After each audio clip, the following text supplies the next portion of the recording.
شاہ خاور صاحب سے شاہ صاحب کہ میں جو اخذ کر رہا ہوں عرفان قادر صاحب وہ کہہ رہے ہیں کہ پورا کا پورا قانون ہی جو ہے بحال ہوگا اور اس کی کوئی شک نہیں ہے. دو چیزوں میں آپ کا اسپیسیفک رسپانس چاہتا ہوں.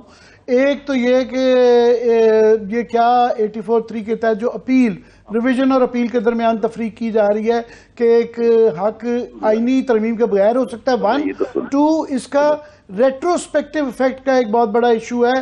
ایک تو ریٹروسپیکٹو یہ ہے کہ جی وہ جو اس قانون کے تحت ہے کہ ون ٹائم کلاز ایک دی جائے گی ایک مہینے کے اندر جو ماضی سے 50 سال کے اندر جو 184(3) کے ہوئے تو اس میں سے عدالت فیصلہ کرے گی کہ کون کون سے جو ہیں ان کو دوبارہ دیکھا جا سکے. 2 جو جب یہ قانون بنا اور اب کے اور تب کے درمیان میں جو طارق مسعود صاحب نے جج صاحب نے یہ کہا کہ ان کا جو ہے کیا وہ پاسٹ اینڈ کلوزڈ ٹرانزیکشنز ہیں جس طرح کے اٹارنی جنرل صاحب نے کہا. ان دو چیزوں پہ میں چاہ رہا ہوں اسپیسیفک آپ کا اپینین.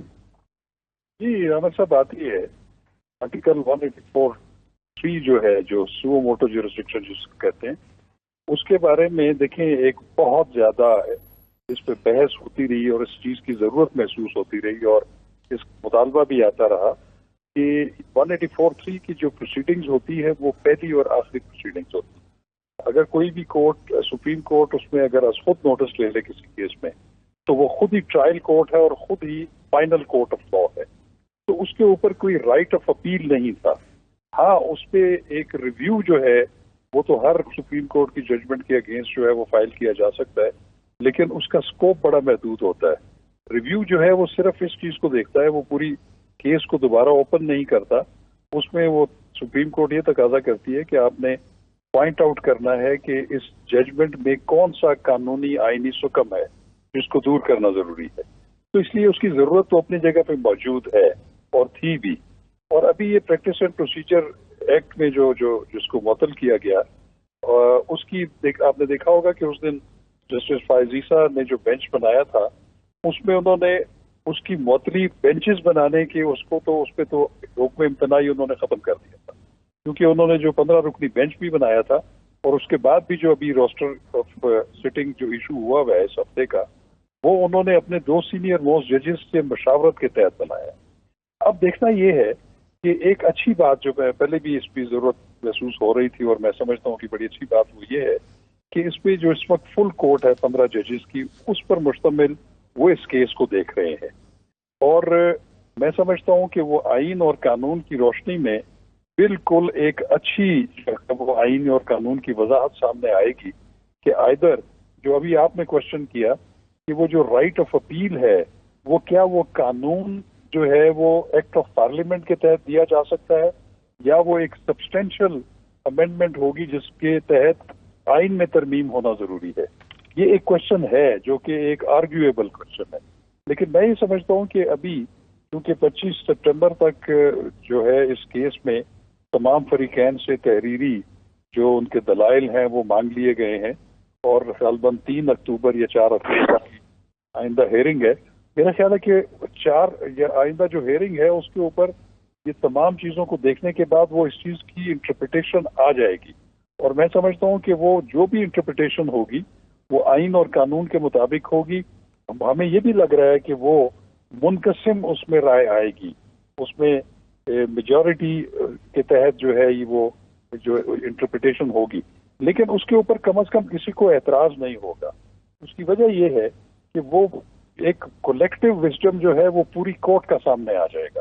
اس میں سے کچھ ججز جو ہیں وہ اپنے طور پہ اس کو دیکھیں گے کہ کیسے اس کی انہوں نے تشریح کرنی ہے لیکن میجورٹی ویو جو بھی ہوگا وہ پریویل ہوگا اور میں سمجھتا ہوں کہ وہ ٹھیک ہوگا.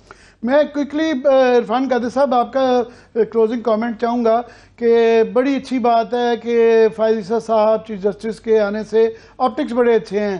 انہوں نے جس طرح اپنی بیگم صاحبہ کو اوتھ میں ساتھ کھڑا کیا وہ پھر بغیر پروٹوکول کے گئے اور انہوں نے یہ جو مائی لارڈ کا کلونیل جو کلچر ہے اس کے متعلق بھی کیا کہ یار یہ ختم کرنا چاہیے. آپٹکس بڑے اچھے ہیں مگر زیادہ آپٹکس سے زیادہ سمبولک چیزوں سے زیادہ امپورٹنٹ ہے کہ آپ سبسٹانٹیو کیا کرتے ہیں. سب سے بڑا ایشو تو یہ ہے نا کہ یہ 57,000 کیسز ہیں اس کو کیسے نپٹایا جائے.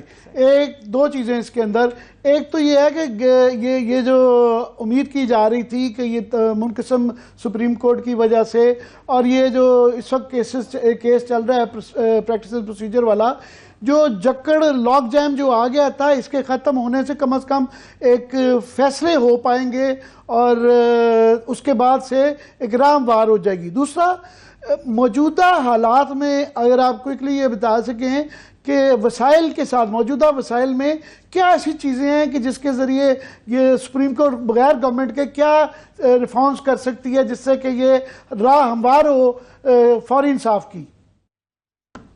سب سے پہلی بات تو یہ ہے کہ آپ نے بات کی آپٹکس کی، تو جب کوئی جینوئنلی کوئی سیلف افیسمنٹ کرتا ہے یا جینوئنلی اپنے آپ کو ایک عام انسان ظاہر کرتا ہے، وہ آپٹکس نہیں ہوتے، بلکہ وہ اس کی ایک نیک نیتی ہوتی ہے جس کو ہمیں سمجھنا چاہیے. آپٹکس وہ ہوتے ہیں جہاں 50 ڈالے آپ کے پیچھے آ رہے ہوں اور آپ وہ ڈالوں کے بغیر آپ چل نہ سکیں اور آگے پیچھے ٹاں ٹاں ٹاں کرتے سائرنز بج رہے ہوں. آپٹکس دونوں ہوتے ہیں، وہ بیڈ آپٹکس ہیں، یہ میں کہہ رہا تھا گڈ آپٹکس ہیں. دس از ناٹ آپٹکس کیونکہ آپٹکس تب ہوتے ہیں اگر سڈن تبدیلی آتی.